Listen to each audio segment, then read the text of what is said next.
രാജ്യത്ത് കാലാവസ്ഥയിൽ വരും ദിവസങ്ങളിൽ കാര്യമായിട്ടുള്ള ഒരു മാറ്റം ഉണ്ടാകുമെന്നാണ് ദേശീയ കാലാവസ്ഥാ നിരീക്ഷണ കേന്ദ്രം ഇപ്പൊ അറിയിക്കുന്നത്. കനത്ത മൂടൽമഞ്ഞ് തന്നെയാണ്. രാവിലെ 10 വരെ ഈ മൂടൽമഞ്ഞ് നീണ്ടു നിന്നേക്കുമെന്നാണ് പറയുന്നത്.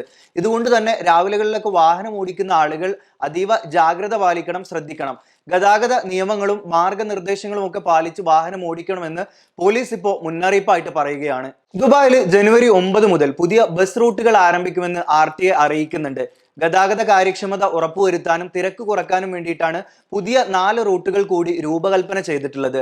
അൽവാസൽ, അൽസത്വ, ജുമൈറ 3 എന്നിവിടങ്ങളിലാണ് പുതിയ ഈ ബസ് റൂട്ടുകൾ വരുന്നത്. റൂട്ട് 88A സത്വ ബസ് സ്റ്റേഷനിൽ നിന്ന് ജുമൈറ 3ലേക്ക് കാലത്തും തിരിച്ച് റൂട്ട് 88Bയിൽ ജുമൈറ 3ൽ നിന്ന് സത്വയിലേക്ക് വൈകിട്ടുമായിരിക്കും സർവീസുകൾ ഉണ്ടായിരിക്കുക.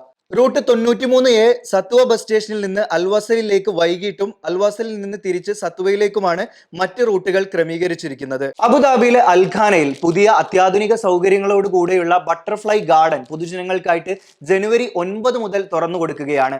ഷെയ്ഖ് സായിദ് ഗ്രാൻഡ് മോസ്കിന് സമീപത്തുള്ള അക്വേറിയത്തോട് ചേർന്നാണ് ഈ പുതിയ വിനോദസഞ്ചാര കേന്ദ്രം വരുന്നത്. വൈവിധ്യമാർന്ന ചിത്രശലഭങ്ങളും പക്ഷിമൃഗാദികളും നിറഞ്ഞ ഈ ഇൻഡോർ സങ്കേതത്തിൽ ഒരു പറ്റം കാഴ്ചകളാണുള്ളത്. രാവിലെ 10 മുതൽ രാത്രി 10 വരെയാകും സന്ദർശന സമയം.